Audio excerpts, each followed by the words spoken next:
ऐसे नेता विधायक सांसद आपको मिल जाए जिन पर रेप की एफआईआर दर्ज है, जिन पर मर्डर की एफआईआर दर्ज है, जिन पर न जाने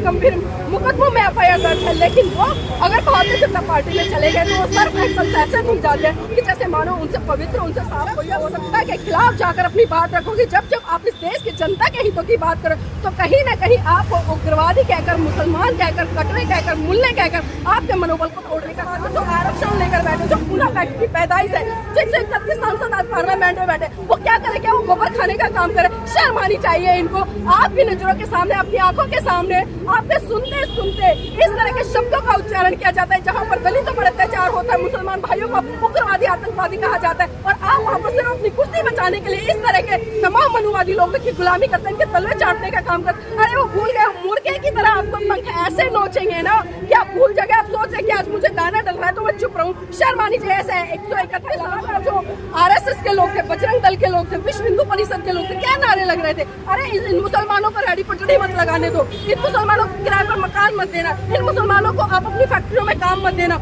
और इस देश में अगर मुसलमानों को रहना है तो उनको जय श्री राम कहना होगा, उनको भारत माता की जय कहना होगा। और यहाँ तक नारे हमें सुनाई दिए कि मुल्लो जब मुल्ले काटे जाएंगे तो जय श्री राम चिल्लाएंगे। तो आप सोच सकते हैं कि आज इसमें क्या चल रहा है और किस तरह से ये चीजें प्रायोजित करके आज संसद में बाइकाट करना है। और कोई भी व्यक्ति, चाहे आपको जाति का, धर्म का, क्षेत्र का, भाषा का हवाला दे, आपको एक भी वोट नहीं देना। और जब वो वोट मांगना है तो ऐसे नेताओं का तो जूतों से स्वागत करना है, क्योंकि जब तक आप ऐसे नेताओं का जूतों से स्वागत नहीं करोगे, कहीं ना कहीं आप फिर से ऐसे लोगों को अपने सर पर शोषण करने के लिए आमंत्रित करोगे, तो कहीं ना कहीं आपको जागने की जरूरत है और सही दिशा में आगे बढ़े। जैसे आतंकवादी और गुंडे लोगों का हमला ये पहली बार नहीं है। इस तरह के हमले लगातार होते रहे और इस तरह के हमले पहली बार इस तरह से नहीं, बल्कि मैं कहूँगी कि प्रायोजित तरीके से हो रहे हैं। और जिस तरह से अभी रमेश बिदुड़ी ने जिस तरह से बसपा सांसद के जो शब्द बोले, वास्तव में बहुत ही शर्मसार है, इंसानियत को शर्मसार कर देते और कहीं ना कहीं ये दिखा देते कि ये लोग कौन सी संस्कृति को मानने वाले हैं, कौन से धर्म को मानने वाले। मुझे तो लगता है कि रमेश बिदुड़ी की संस्कृति है, उसके परिवार में इस तरह के शब्दों का इस्तेमाल किया जाता होगा जो उन्होंने एक बसपा सांसद के लिए बोले। और वो भी बसपा सांसद कोई ऐसा वैसा नहीं जिसको कि 20 लाख लोगों ने चुनकर संसद में भेजा है,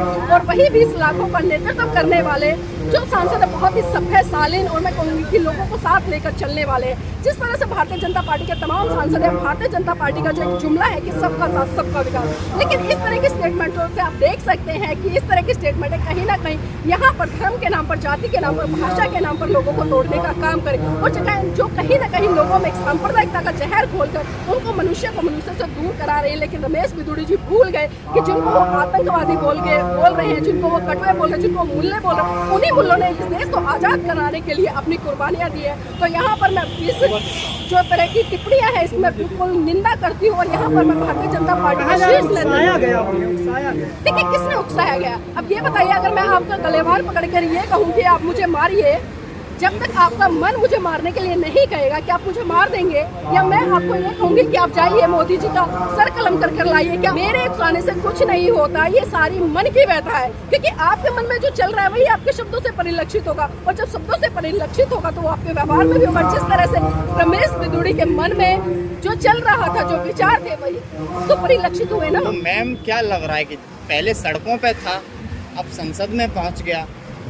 देखिए पहले सड़कों पर था, संसद में पहुंच गया। आपने सही कहा, सड़कों पर अगर हम इस तरह की भाषा देखते थे तो कहीं ना कहीं ये कहकर हम पल्ला झाड़ लेते थे कि अरे कोई मवाली होगा, दारू पी के पड़ा होगा, नशेड़ी है, ये सभ्य व्यक्ति नहीं है, पढ़ा लिखा नहीं है। लेकिन आज इस तरह की जो भाषा है जो सड़कों से आज संसद में चली गई, और उस संसद में जिसको कि इस देश का सबसे बड़ा पवित्र मंदिर कहा जाता है, उस मंदिर में इस तरह के शब्दों का बोलना, तो आप इन्हीं से समझ सकते हैं कि ये कहीं ना कहीं एक आम जनता में भय उत्पन्न किया जा रहा है। इस देश के तमाम जो मुस्लिम लोग हैं उनमें एक भय उत्पन्न किया जा रहा है, इस देश में जो दलित लोग हैं उनमें एक भय उत्पन्न किया जा रहा है कि आप जब सत्ता के खिलाफ जाकर अपनी बात रखोगे, जब आप इस देश की जनता के हितों की बात करो, तो कहीं ना कहीं आपको उग्रवादी कहकर, मुसलमान कहकर, कटरे कहकर, मुल्ले कहकर आपके मनोबल को तोड़ने का काम किया जाएगा। और जिस तरह से हमने दानिश अली जी को देखा, क्योंकि दानिश अली जी का इतिहास कोई छोटा मोटा इतिहास नहीं है, बहुत ही सभ्य और बहुत अच्छे परिवार से आता है, बहुत संघर्ष रहा है। और खासकर अगर देश की आज़ादी में, बार बार कह रही हूँ, देश की आज़ादी में अगर हम इतिहास उठाकर देखें तो मुसलमानों का बहुत बड़ा योगदान रहा है और उन्हीं मुसलमानों को आज रमेश बिदुड़ी जैसे 2% के सांसद ने गाली देने का काम किया। तो धिक्कार है मुझे, और मैं तो यहाँ प्रदेश के माननीय प्रधानमंत्री से कहना चाहूंगी कि ऐसे सांसदों की सदस्यता रद्द करे और इन पर रासूखा लगा करे और देशद्रोह का मुकदमा लगा कर इनको सलाखों के पीछे डाले। मैम, बीजेपी का कहना है अगर दानिश अली को कांग्रेस ज्वाइन करना था तो वो सीधे चले जाते, इस तरीके का ड्रामा करने की क्या जरूरत है? देखिए, ये लोग लगातार इस तरह की बातें कहते हैं, इस तरह के स्टेटमेंट कहते हैं, जिस तरह से अब्बास नकवी जी ने 2 टूक शब्दों में कह दिया। अरे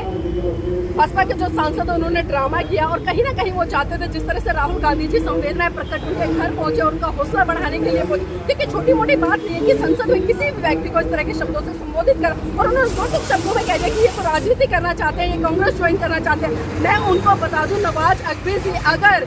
बसपा सांसद को कांग्रेस ज्वाइन करनी होती तो वो इस तरह की जो बयानबाजी से आहत नहीं होते, बल्कि 2 टूक शब्दों में बहुत पहले वो बसपा वो कांग्रेस ज्वाइन कर ली होती। लेकिन वो जानते हैं कि इस देश में जो बहुजन समाज पार्टी है उसका क्या रुतबा रहा है, वो संघर्ष भरी पार्टी है, वो एक विचारधारा है, वो कोई पार्टी नहीं बल्कि मैं कहूँगी कि बहुजन महान पुरुषों का एक आंदोलन है वो पार्टी। इसलिए आज भी उस पार्टी में जो बसपा सांसद है वो विद्यमान है और उन्होंने कभी भी ये नहीं कहा अपने मुख से कि वो कांग्रेस ज्वाइन करना चाहते। तो इस तरह के आरोप प्रत्यारोप की राजनीति लगातार लोग लगाएंगे और लगाते रहेंगे कि वो ये कहते हैं कि राहुल गांधी वहाँ गए हैं तो वो कांग्रेस ज्वाइन करें। तो इस तरह के बयानबाजी से मैं बिल्कुल भी कहा यह भी जा रहा है कि वो रो रहे हैं, उसके बाद उन्हें प्रतिक्रिया देनी चाहिए थी। देखिए, रो रहे हैं, स्वाभाविक सी बात है।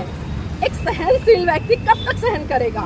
अगर मैं आपको कटवा बोलूं, मुल्ला बोलूं, आतंकवादी बोलूं, उग्रवादी बोलूं, और वो भी उस संसद के मंदिर में जहां पर प्रत्येक व्यक्ति की नजरें रहती, क्योंकि हमने देखा कि नए लोग जिस तरह से नई संसद में पहला सत्र चला, उसका 4था दिन था, और जब महिलाओं के मुद्दे पर बात होती, महिलाओं के आरक्षण पर बात हो रही थी, तो वहाँ पर उस आरक्षण पर बात करना कर रमेश बिदुड़ी चिल्ला कर कहते, ओए मुल्ले, ओ कटवे, तू बाहर चल, तुझे बाहर देखूंगा। तो आप इसी से समझ सकते हैं कि लोगों की भाषा क्या है, इन लोगों की सभ्यता क्या है, इन लोगों की संस्कृति क्या है। और आपने इनकी संस्कृति को जिस तरह से देखा होगा, ये किसी से छुपा नहीं है, क्योंकि इनकी संस्कृति में लगातार मार काट की बात होती है, गाली गलौज की बात होती है। यहाँ पर मैं देश के तमाम लोगों से कहना चाहूंगी कि इस बार 2024 के चुनाव को मद्देनजर रखते हुए भारतीय जनता पार्टी का बिल्कुल बाइकआउट करना है, और कोई भी व्यक्ति चाहे आपको जाति का, धर्म का, क्षेत्र का, भाषा का हवाला दे, आपको एक भी वोट नहीं देना है। और जब वो वोट मांगने हैं तो ऐसे नेताओं का तो जूतों से स्वागत करना है, क्योंकि जब तक आप ऐसे नेताओं का जूतों से स्वागत नहीं करोगे, कहीं ना कहीं आप फिर से ऐसे लोगों को अपने सर पर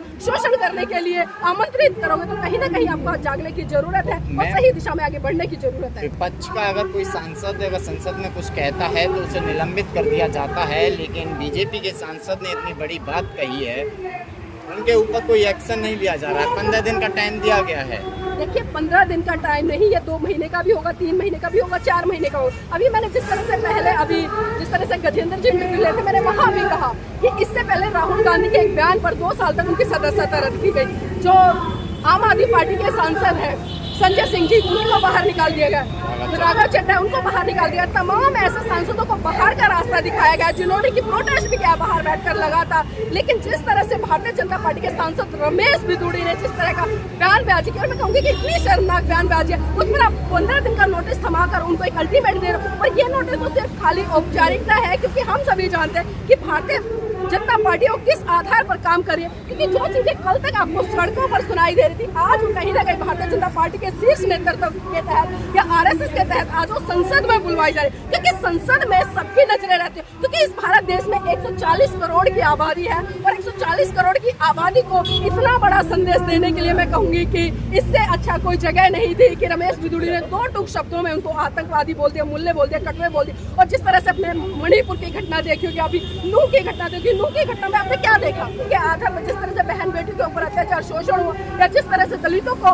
पिसाब पिलाने का काम किया जाता है, जिस तरह से घड़ा छूने पर उनकी हत्या कर दी जाती है, मुंह छिड़कने पर उनको मार दिया जाता है, घोड़े चढ़ने पर उनको मार दिया जाता है। मैं कहती हूँ जब इस तरह की घटना है तो बहुजन समाज के तमाम नेताओं को वहाँ इकट्ठा होना चाहिए और तमाम लोगों को इकट्ठा होना चाहिए, और वहाँ पर सांस्कृतिक परिवर्तन इन लोगों को करना चाहिए। और जिस संस्कृति, जिस हिंदू धर्म के कारण इनको अपमानित किया जाता है, उस हिंदू धर्म को लात मारकर इनको बुद्धिज्म की शरण में जाना चाहिए। मैं कहती हूँ देखिए, 2 दिन में परिवर्तन हो जाए तो आप मेरा नाम बदल दीजिए। क्या देखा, लगातार जो आरएसएस के लोग थे, बजरंग दल के लोग थे, विश्व हिंदू परिषद के लोग थे, क्या नारे लग रहे थे, अरे इन मुसलमानों को रेडी पटड़ी मत लगाने दो, इन मुसलमानों को किराए पर मकान मत देना, इन मुसलमानों को आप अपनी फैक्ट्रियों में काम मत देना। और इस देश में अगर मुसलमानों को रहना है तो उनको जय श्री राम कहना होगा, उनको भारत माता की जय कहना होगा। और यहाँ तक नारे हमें सुनाई दिए कि मुल्लो जब जब मूल्य काटे जाएंगे तो जय श्री राम चिल्लाएंगे। तो आप सोच सकते हैं कि आज इसमें क्या चल रहा है और किस तरह से ये चीजें प्रायोजित करके आज संसद में कहलवाई जा रही है। क्या लग रहा है SC/ST माइनॉरिटी के लोगों पे ही, अल्पसंख्यक लोगों पे ही क्यों ये सब चीज होती है?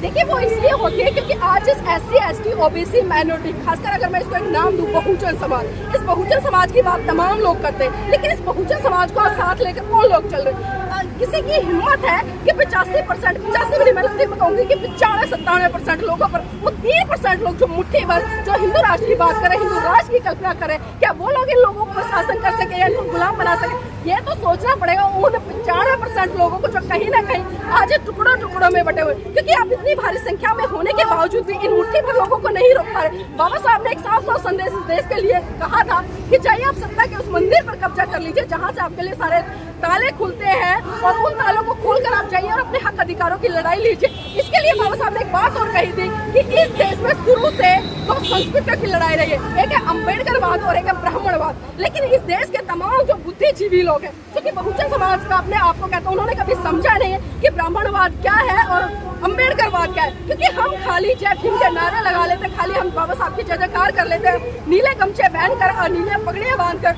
जय भीम के नारे लगाते नजर आते, लेकिन सही रूप में बाबा साहब ने जिस संस्कृति की बात की, क्योंकि मैं कहूंगी कि जब जब इस तरह की स्टेटमेंट होती है, इस तरह के अत्याचार होते हैं या इस तरह के शोषण होते हैं, क्योंकि तमाम घटनाएं आपने ऐसी देखी जाति के आधार पर, जिस तरह से बहन बेटी के ऊपर अत्याचार शोषण हुआ, या जिस तरह से दलितों को पिसाब पिलाने का काम किया जाता है, जिस तरह से घड़ा छूने पर उनकी हत्या कर दी जाती है, मूंछ रखने पर उनको मार दिया जाता है, घोड़ी चढ़ने पर उनको मार दिया जाता है। मैं कहती हूँ जब जब इस तरह की घटना है तो बहुजन समाज के तमाम नेताओं को वहाँ इकट्ठा होना चाहिए और तमाम लोगों को इकट्ठा होना चाहिए और वहाँ पर सांस्कृतिक परिवर्तन इन लोगों को करना चाहिए। और जिस संस्कृति, जिस हिंदू धर्म के कारण इनको अपमानित किया जाता है, उस हिंदू धर्म को लात मारकर इनको बुद्धिज्म की शरण में जाना चाहिए। मैं कहती हूँ देखिए 2 दिन में ना परिवर्तन हो जाए तो आप मेरा नाम बदल दीजिए। आप बहुजन की बात कर रहे हैं, रमेश बिधूड़ी बहुजन में ही आते हैं। देखिए मैं ऐसे लोगों को बहुजन नहीं कहूंगी, इस तरह के तमाम लोग हैं, क्योंकि अगर मैं बहुजन की बात करूं, जिन बहुजनों की आप बात कर रहे हैं, मैं इस बिधूड़ी का बहुजन कह रहे हैं, क्योंकि 131 सांसद वही बहुजन समाज में जो आरक्षण लेकर बैठे, जो पूना पैक्ट की पैदाइश है, जो 131 सांसद आज पार्लियामेंट में बैठे, वो क्या करे? क्या वो गोबर खाने का काम करे?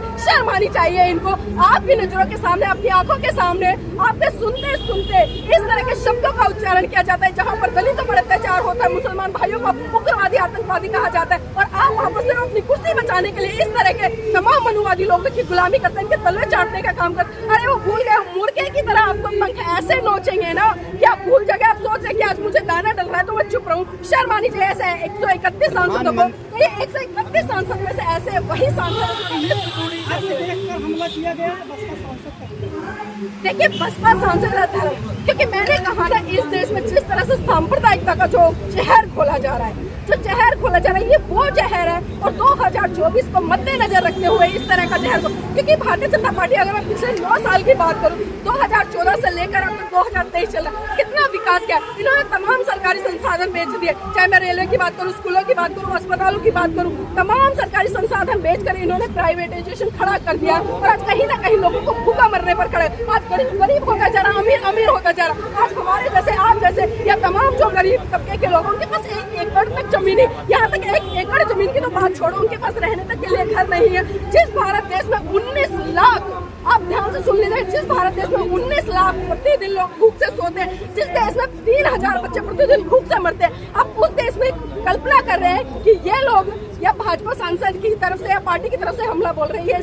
हमला पार्टी की तरफ से नहीं है, सांसद की तरफ से, बल्कि ये सांप्रदायिकता का जहर खोलने वाले उन लोगों की स्टेटमेंट है। ये इस तरह के लोग एलिगेशन लगा रहे हैं ताकि लोगों को डराया जा सके। बहन जी उतना खुलकर बोल नहीं रही इस मसले पर। देखिए बहन जी खुलकर बोल रहे हैं, नहीं बोल रहे हैं, मुझे बहन जी से कोई लेना देना नहीं है, वो उनका अपना पर्सनल व्यक्तित्व हो सकता है, लेकिन बहन जी से हटकर भी तमाम बहुजन समाज के ऐसे लोग हैं, ऐसे नेता हैं जो आज चिंतन मनन कर रहे हैं, जो सोच रहे हैं, जो समझ रहे हैं, जो जानते हैं कि क्या हो रहा है। क्योंकि जब जब गलत होता है तो गलत के खिलाफ जो व्यक्ति बोलता है, जो आवाज उठाता है, मैं उसी को बहुजन समाज का हितैषी कह सकती हूँ, चाहे उसमें बहन जी हो या अन्य कोई हो, चंद्रशेखर हो या तमाम अन्य कोई भी नेता हो। लेकिन आज जरूर है इस देश की जनता को समझने की, और खासकर जो लोग आज धर्म की राजनीति कर रहे हैं, धर्म की नहीं बल्कि मैं कहूँगी कि सांप्रदायिकता की राजनीति कर रहे हैं, उनको समझना पड़ेगा कि जब ये लोग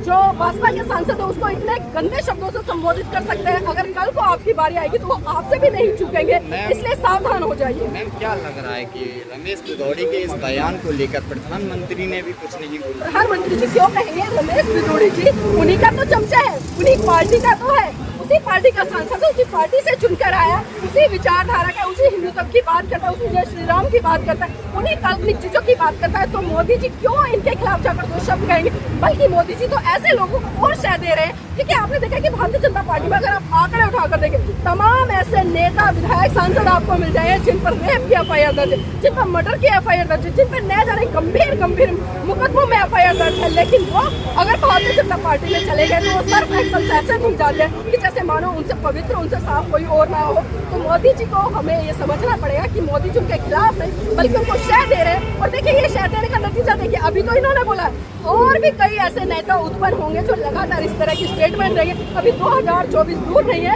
आप इंतजार कीजिए, देश में बहुत कुछ होने वाला है।